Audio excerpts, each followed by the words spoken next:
Hello, everyone. Thank you so much for joining us today. I think we're going to go ahead and get started now. Thank you for joining the UCEAP Scholarships to Support Year-Long Study Abroad presentation. Today, we're going to talk about awards specific to year-long programs on UCEAP. For those of you who are interested in attending a summer or a fall workshop, the information about that will be sent out within the coming weeks to invite you to webinars specific to those particular terms. So if you are not on a year-long study abroad program, you're welcome to stick around, but the information might not be as relevant to you given those program structures. So let me introduce myself quickly.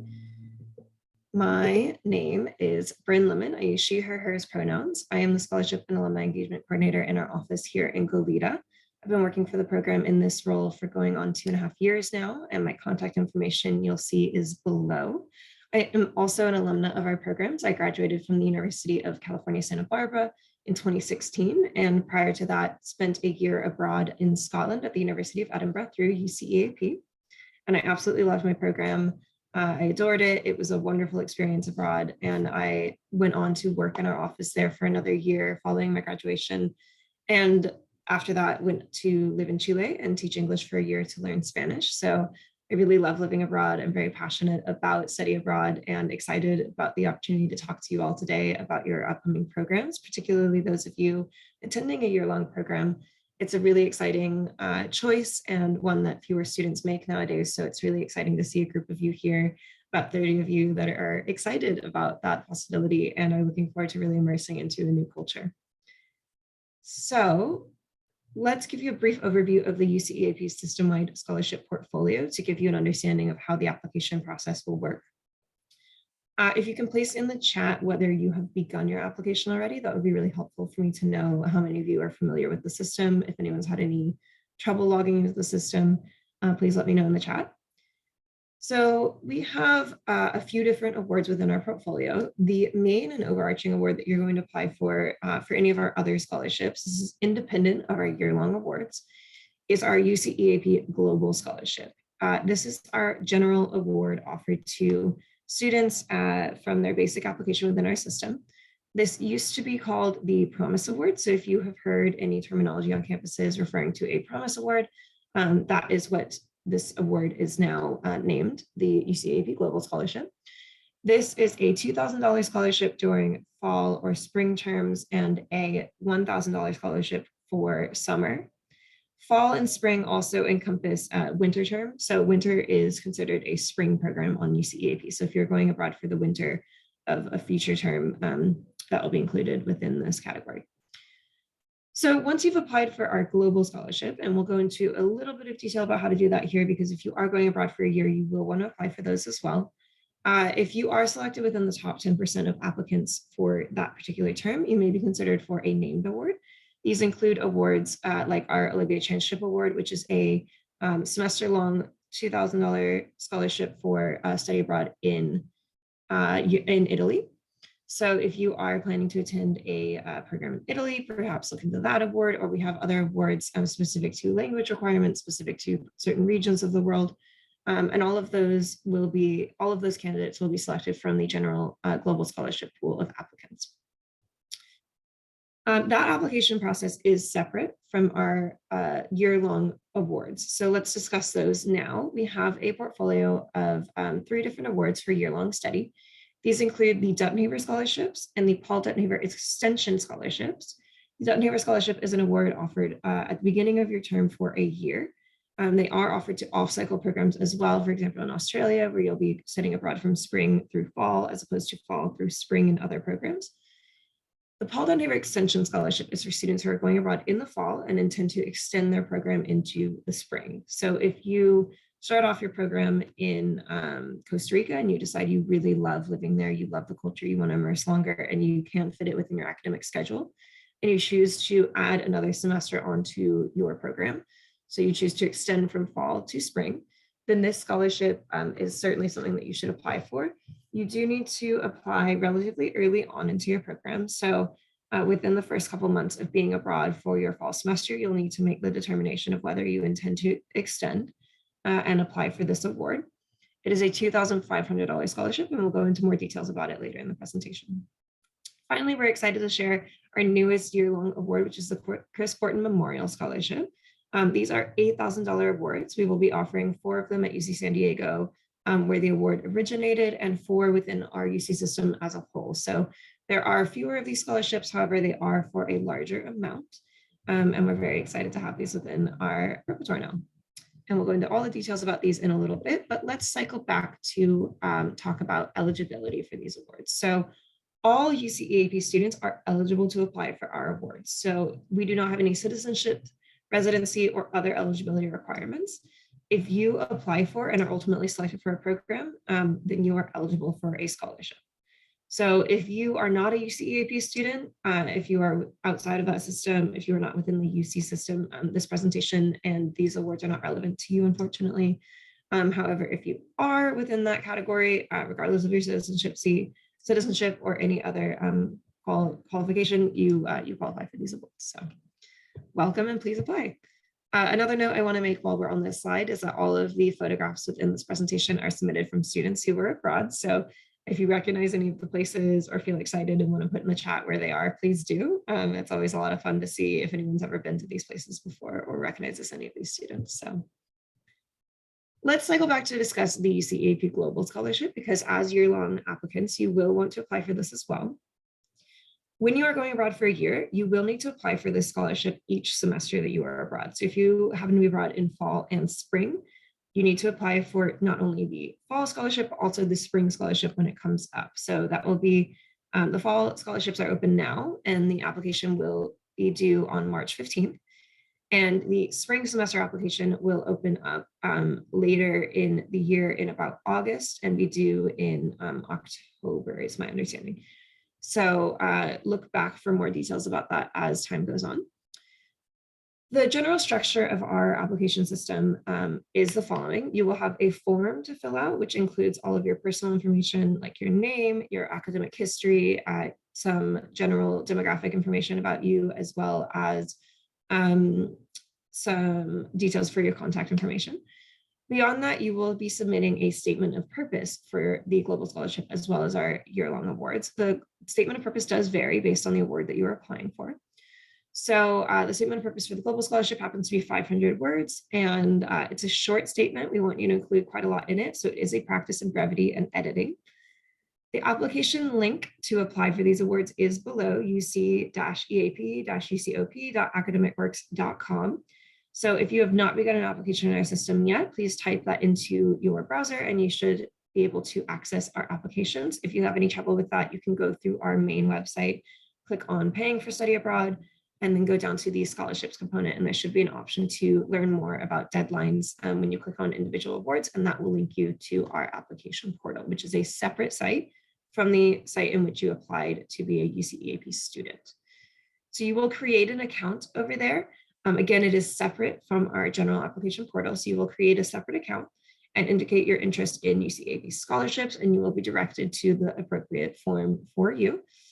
An interesting thing to note is that sometimes there is a bit of a technological gap when trying to use your UC address to apply for these awards.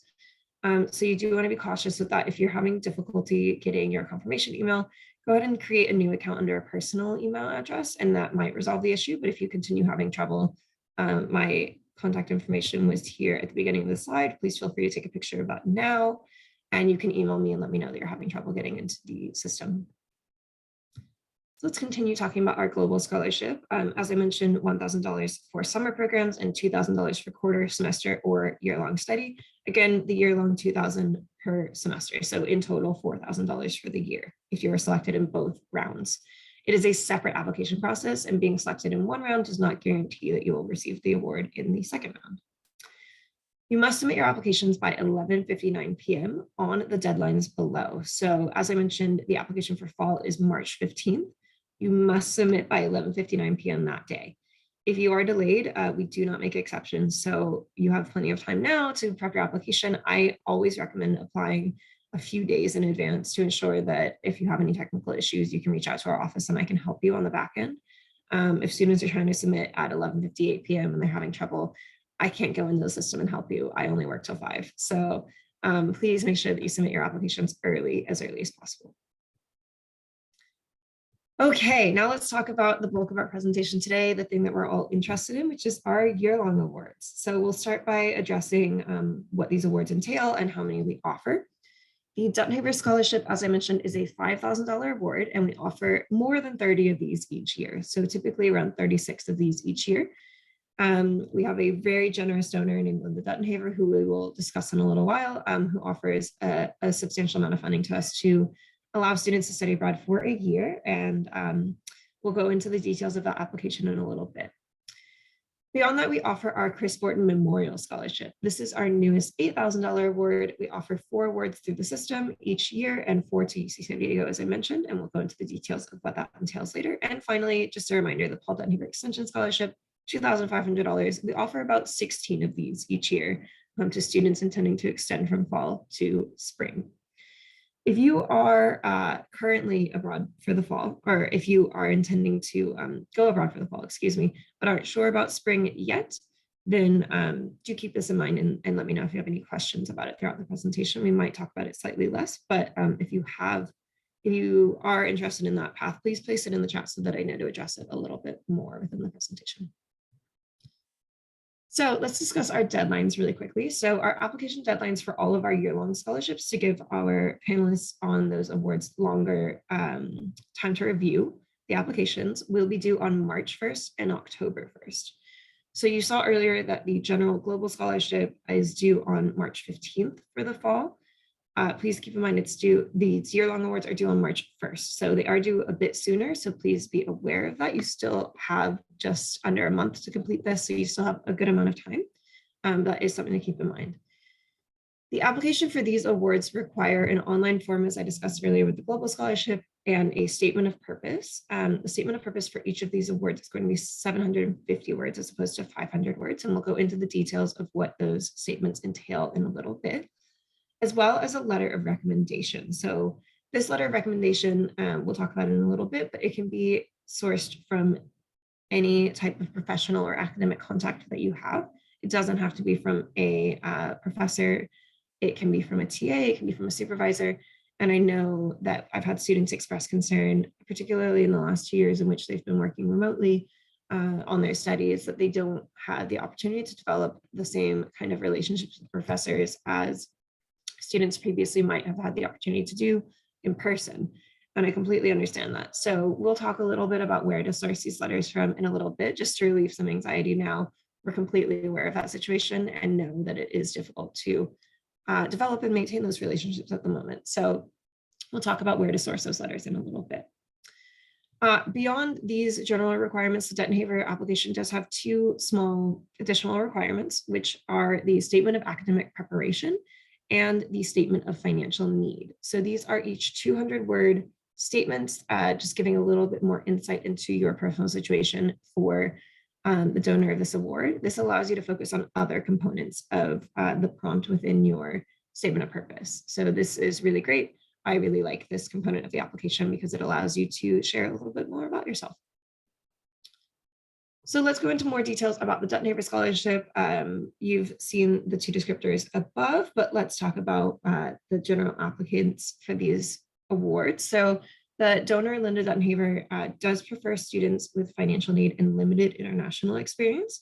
She is a UCEAP alumna herself. She graduated from UC Santa Barbara and did study abroad at the University of Bordeaux in France from 1975 to 1976.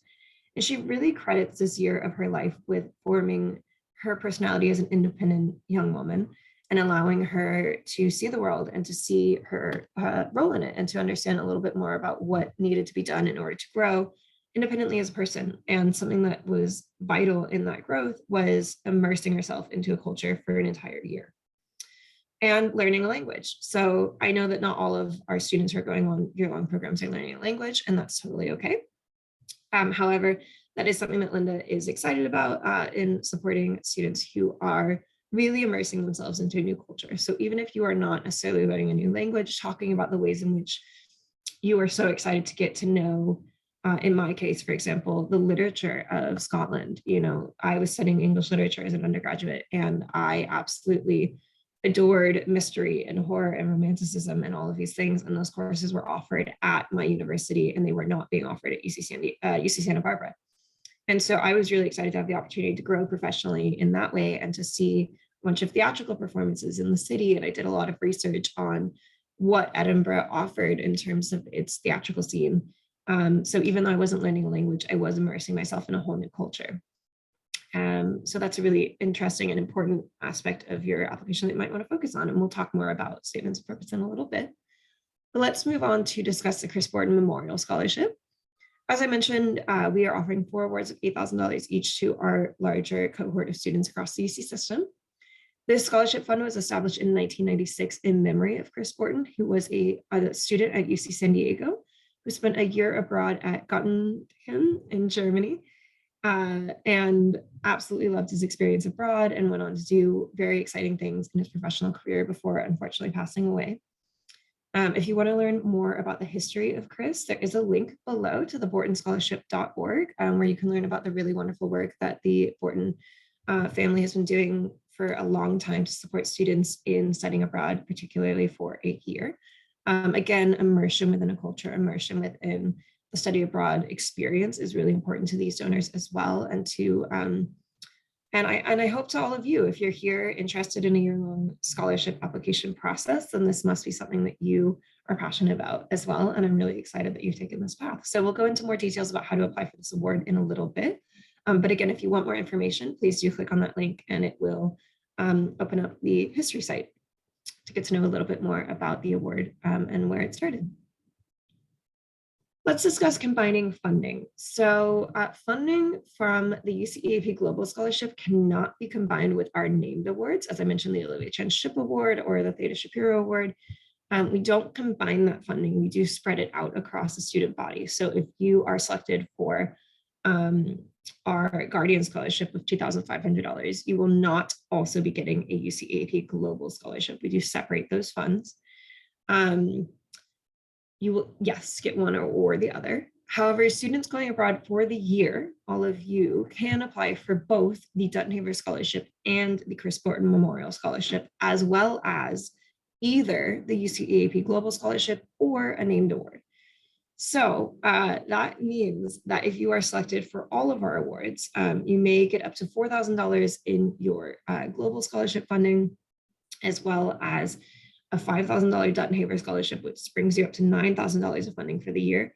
And you may be even selected for the Chris Borton Memorial Scholarship on top of that, bringing you up to $17,000 of funding for the year. So this is all possible. The review processes for each of these awards are conducted separately. So your selection for one award does not affect your selection for the other. You can also combine UCEAP system-wide scholarships with campus-based scholarships. So if you receive, I think it's called a Gaucho Scholarship through UC Santa Barbara, then you can also receive our scholarships. They don't cancel each other out. Or scholarships from an external organization. So let's say you apply to some kind of private award hosted through a donor separate from our system, or if you apply to an award through goabroad.com or something like that, then those scholarships can be added independently to your financial aid. The good thing to know about our awards versus external scholarships, like the one I just mentioned, is that our awards will first replace your loans within your financial aid package, as opposed to any grants or funding that is not subtracted, or you don't have to pay back later. For example, with loans, those are financial offers that you do need to pay back down the line. Grants and other scholarships are awards that you don't need to pay back, and we tend to replace your loans prior to replacing those other awards. External scholarships will go in and replace your grants. So let's say you're receiving a Pell Grant. If you receive an external scholarship, unfortunately, what will happen in some cases is that it will go in and just replace the grant that you were receiving. So you actually aren't receiving any further deduction on the funds that you're paying towards your program. It's just the money is coming from a different source so that the grant can be given to a different student. I know that's a bit confusing. That's something that I didn't understand as a student until I worked in this office, and I still don't fully understand it because I don't work on the financial side of our organization. However, if you are curious about that or confused by that, please reach out to your financial aid officer on campus. They're going to be the best resource for that in terms of explaining that process and how it works. You can also get an estimate of how much you'll be paying to study abroad from those financial aid officers, and discuss with them whether if you were to receive all this funding, how it would affect your family contribution to your program. Finally, you can apply for our semester-long scholarship each semester that you're abroad, as I mentioned, fall and spring. Okay, let's discuss award selection really quickly. So the award selection will be primarily based on academic merit and an integration of a selected UCEAP program into a student's academic and career goals as demonstrated in a personal statement. I would say that this is certainly true for our Dutton Haver selection process in terms of the Chris Borton Memorial Scholarship. This is the first year that we're running that application cycle. So I'm really curious and excited to see how the committee will select students in that regard for their awards. I'm not sure if academic merit is going to have the same amount of focus, but I'm curious to see, and we'll obviously integrate that within presentations in the future to let students know how that selection process will work. Students with financial need or who are traditionally underrepresented in UCEAP programs should include the impact these elements have had on their decision to study abroad. So if you are a student coming from a background of financial need, or if you are underrepresented in study abroad generally, definitely include that in your statement. Underrepresented students include those who have transferred to a UC from a California community college or state university, veterans, first-generation college students, participants of year-long programs like you all, and students from programs where the majority of classes are taught in a language other than English. So students who are doing a language immersive program. Okay, let's talk about the statement of purpose really quickly. And if you have any questions, please go ahead and place them in the Q&A now. And we will address them at the end of the presentation. But for now, I'm going to read out a little bit about the statement of purpose so that you can get some insight into what you will need to be preparing over the next few weeks. So the first component of this statement is to address how the country and language, if applicable, and specified program you selected will help you achieve your academic, professional, and personal goals. So let's break down what that entails in your statement and some prompts that we've given to help guide you in that description. Academic objectives for studying abroad, you might want to include discussing which courses you plan to take abroad. How will these courses complement or enhance what you have taken at your home UC campus, and what do you hope to learn? As I mentioned earlier, if there are courses that are offered at your host university that are not offered at your home campus, we would love to hear about that. If there are faculty members at your host university that you want to study with, you wouldn't have access to at your UC campus. Those are all really important things to include in your statement. Some students have discussed with me in the past having, for example, a chemical engineering major, but their home campus never have the opportunity to actually take external classes. So they're excited when going abroad to actually focus all of their attention on their Spanish minor. So they're going to focus on taking a bunch of Spanish classes abroad that don't actually fit within their major requirements, but are really important for their academic path and growth because they want to focus on a separate subject that they don't have time to do at home. That might be the case for you. It might be that there's a particular professor with a specialty in a subject that you're really excited about. Do some research. I know that for many of us, the academics aren't necessarily the first thing that draws us to the experience of studying abroad. And for some of us, it is. But if that's not the case, that's totally understandable. But we do expect you to do a little bit of research into the academic offerings at your university for your application here. Oh, and here's my cat saying hello. Beyond that, we want you to discuss your career objectives for study abroad. Are there unique opportunities in your host country that will help prepare you for your career? And do you plan to have an internship related to your career interests? So an example of a unique opportunity in your host country might be joining a theater group for the first time and being involved in a director role, or writing with a group of students who are working on a play together. It might mean if you intend to go into nursing in the future and you really need to learn a language in order to do so. For example, if you're going to be working in downtown Los Angeles and you feel that learning Spanish is a really valuable skill for your future career, discuss the ways in which studying abroad and learning a language on your program will help with that career objective in the long run. It may be that you want to make professional contacts abroad if you are going into some kind of engineering field or there's a whole host of ways in which studying abroad will really help you in your career, but we want to learn about what you intend to do with your program abroad in that way. Finally, let's discuss personal growth opportunities for study abroad. So why did you choose a year-long program? This is a really important question. It's a less common path nowadays, and we would love to hear about why you've selected this particular path, what inspired you. What do you hope to experience while abroad, and how do you hope to grow personally while abroad? These are some of the key questions that will allow you to give the donor a little bit more insight into you as a student, into your personal path, and give them, give them a slightly more memorable takeaway about you as a student. It's really important, and we'll discuss this in a little bit, to make sure that your statement is as memorable as possible, because many of our donors are reading several different applications throughout the application cycle. And they do want to ensure, you want to ensure that at the end of the day, they are thinking about your application. You know, they remember, oh, Lydia is the student who is so excited to go to Italy because she loves cooking. And although it has really nothing to do with her academic goals, which I do know a lot about because she did include that in her statement, I love the idea that that Lydia is excited to go and learn about making pasta for the first time in her life, and that she went to Italy once as a child and was really inspired by this one thing. You may not be Lydia, you may not be excited about those things, but learning a little bit about a student's background on a personal sense will give the donors an idea of who you are as a student and help them remember you. Let's move forward to talk about the Chris Borton Memorial Scholarship Statement of Purpose. So the questions here will fit within your 750-word statement. So the first question is, what sparked your interest in studying abroad, and what sparked your interest in studying abroad? I'll give you an example of what I would have included in my statement should I have applied for this award back when I was a student. I had a very funny experience of getting into the study abroad system. I was working at a clothing store when I was between my freshman and sophomore years of university, and I met this very funny, very sarcastic father who came in with his daughter to buy some clothes.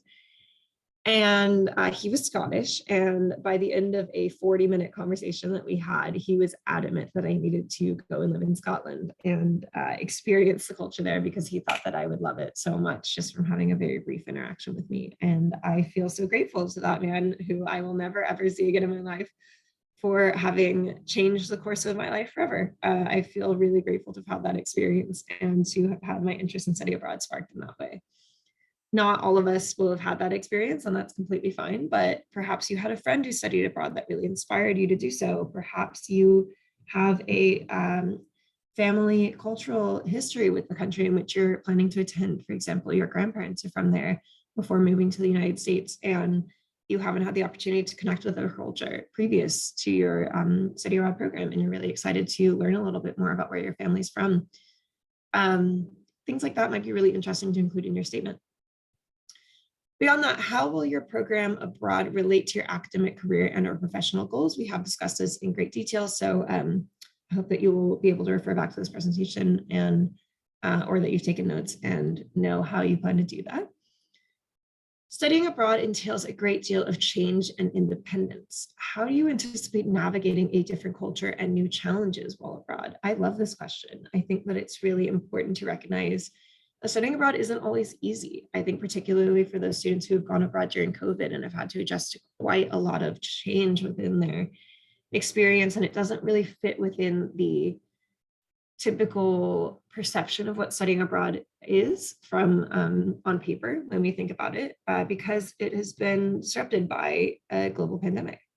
So how do you anticipate navigating factors like that? How do you anticipate challenge? You know, it's a whole new experience. I remember when I studied abroad, it was my first time ever leaving the country.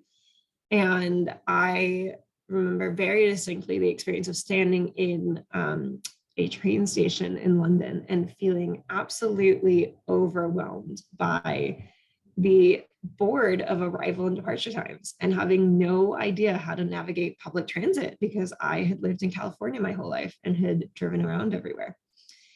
And it was super scary. And eventually I mastered it, and the train system was one of my favorite aspects of living in the UK. So I know it's difficult to anticipate what those challenges are like now, but perhaps giving us an example of how you've dealt with change or different cultures so far would be really beneficial in your statement. Please share any personal characteristics and experiences that may help you well abroad. Let's get a little bit of insight into who you are as a student. Why did you choose a year-long program, and how did you determine which specific host country and program best matched your goals? This is a very important question, talking about all those things that we discussed before. Why did you pick your host country? We'll talk a little bit about things to avoid in your application later, but one of those is to avoid cliches about travel and other cultures. We don't just want to hear, oh, I'm so excited to study abroad because I want to travel to 18 different countries on my bucket list. I think that's fantastic, and that might be the case, but it doesn't give the donor a lot of insight into what you actually plan to learn about your host country and how you plan to integrate and form connections within the country that you're living in. And we'll talk about that in a little bit. Finally, what do you hope to experience while abroad, and how do you hope to grow personally while abroad? So growth is a huge point of focus in these applications, and something that I really hope will be a focus on your program generally. Growth as a student and as an individual is one of the most wonderful benefits of studying abroad. Okay, if you have any questions, go ahead and place them in the Q&A. I see that some are coming through, and we'll discuss those at the end. But thank you for participating in that. Let's go over some application tips now. So the first of which we've already discussed, is to make your statement memorable. We want you to be specific about your background and your reasons for going abroad. As I mentioned, we're reading so many applications when we go through this review process, and it's really important to ensure that your application stands out. Some students use humor to do this. Some students tell us a little story about themselves. Some students just have a very distinct voice in their statement, and it becomes apparent that they have taken a lot of time to ensure that we know who they are when they write these statements, and that's really important to us to see when we're reviewing these. We're also looking for students who have found programs that match their academic and professional needs. So show us how your program choice fits your goals. Just do a lot of research. Let us know that you've done that. Finally, stay away from cliches about travel and other cultures. As I mentioned before, we don't really need to know that you chose Amsterdam because it's the central hub in Europe, and it's the cheapest place to get flights to other countries. I know that sounds like a ludicrous thing to include in an application, but we have seen it before. So do be careful not to include those details when discussing why you've chosen your program. Emphasize time spent in your host country versus a chance to travel to other countries on the weekends.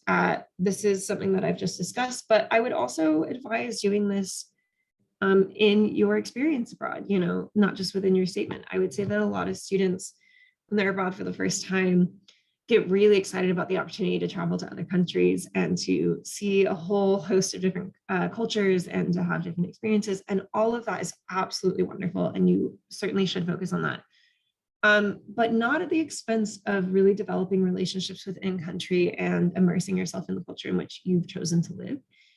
I think that I've heard from many friends and students who have gone abroad that at the end of their program, particularly students abroad for just a semester, that it goes by so much faster than you anticipate, and that by the end they were disappointed that they didn't have the opportunity to really build those relationships in country because they spent every weekend traveling to other countries and making friends with students on their program, which is wonderful. But they didn't feel like they made a lot of friends locally because they weren't there on the weekends to do the fun things that students do within the area. They didn't get to go to the local pub as often and go to that weekly trivia night because they were busy planning a trip to the Netherlands. And again, balance is something that I think is really important in these undertakings. Finally, as I mentioned before, if you are a member of an underrepresented group in study abroad, please explain how this has impacted your decision and ability to participate in a UCEAP program. If you have questions about how to do that or what that might entail, go ahead and place them in the chat and we'll talk about it afterwards. Okay, some additional tips for our year-long applications. In regard to the Dutton-Haver application in particular, a strong academic record matters, but it is not the most important part of your application. So if your GPA is below a 3.0, but you still feel that you're a good candidate in other ways, please use the statement of academic preparation to explain your GPA. And within the Chris Borton Memorial Scholarship application, we do not have the statement of academic preparation, but you are welcome to include within your general statement of purpose a little bit of explanation or background as to why your GPA might be a little bit lower.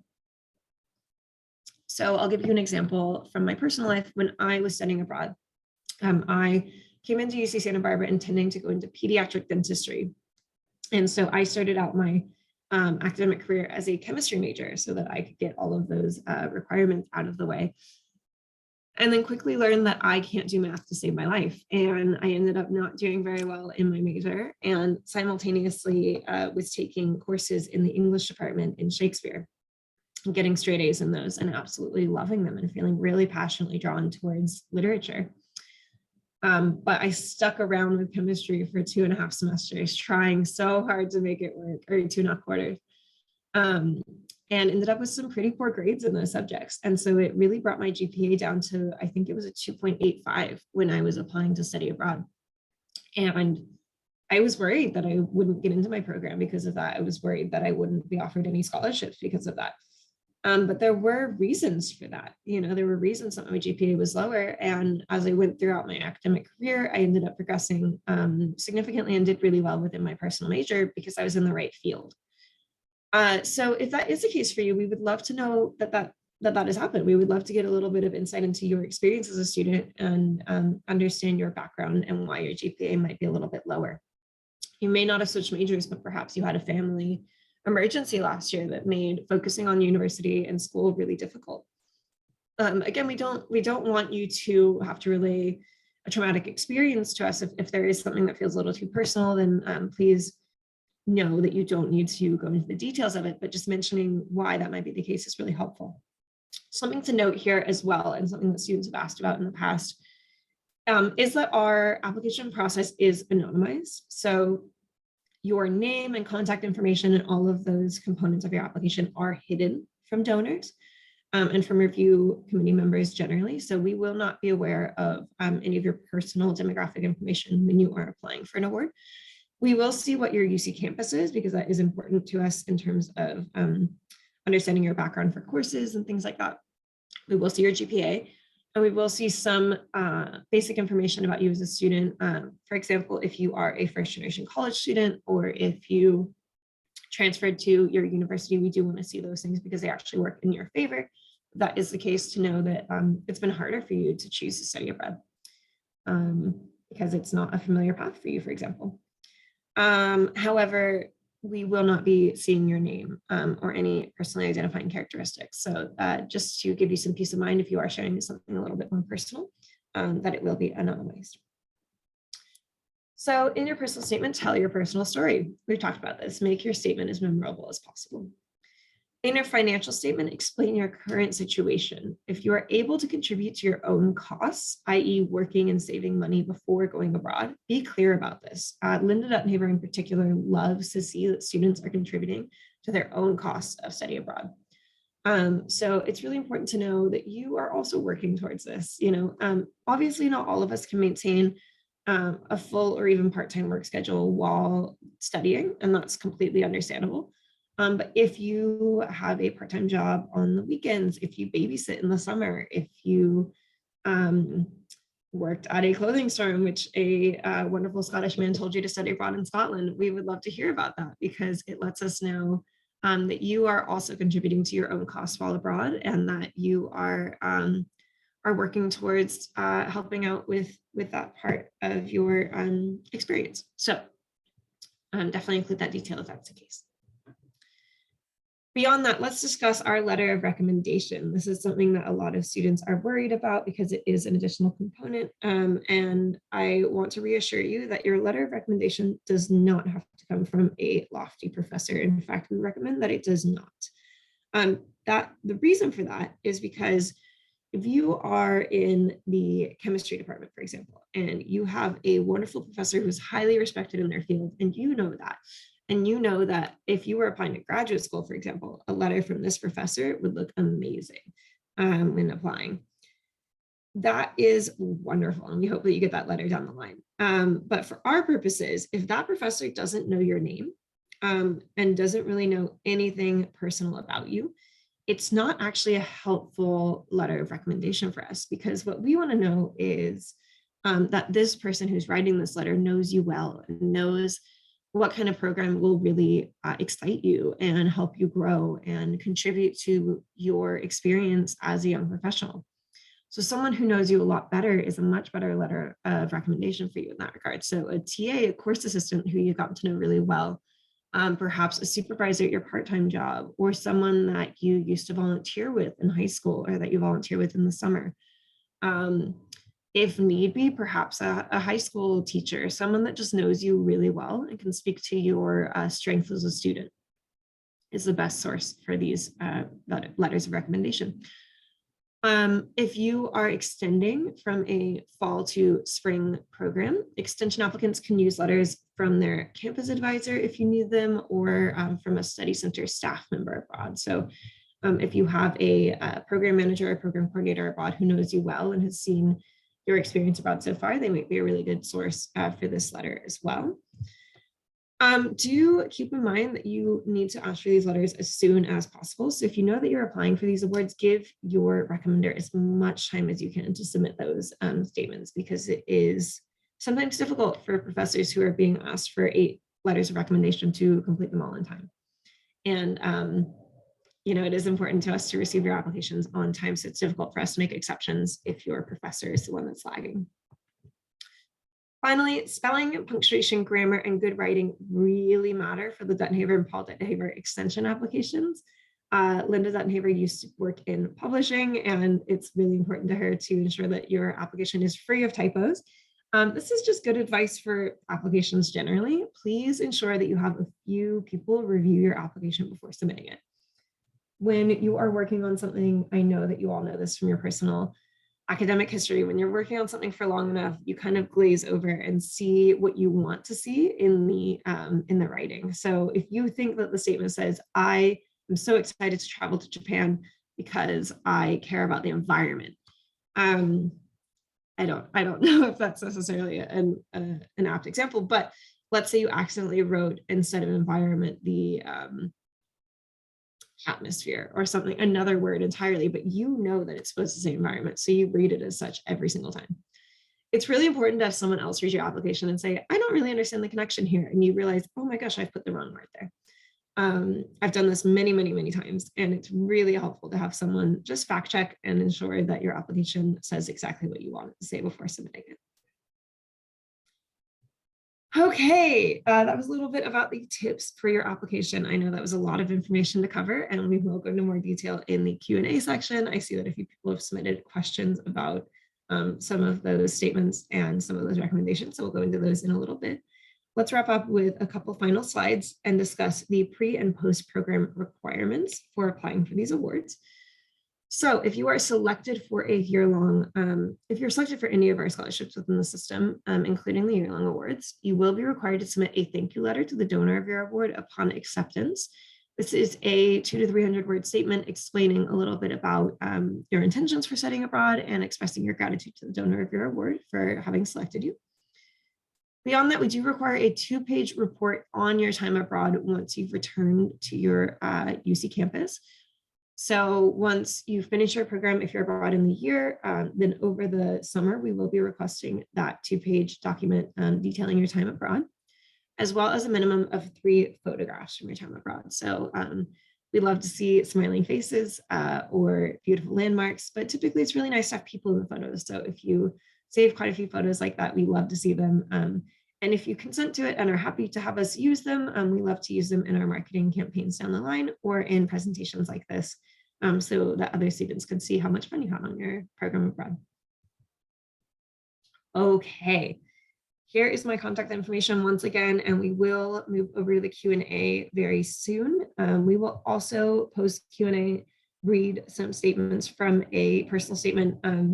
I'll read you one personal statement from a previous Dutton-Haver application to get a little bit of insight into what was a wonderful application and which students a student that ultimately was selected for an award, so that you can get a little bit of insight into what they included in their statement, and we can discuss the ways in which they've created a really strong statement. But we'll review that in a little bit. I'm going to go ahead and stop our recording, and we'll get into the Q&A now.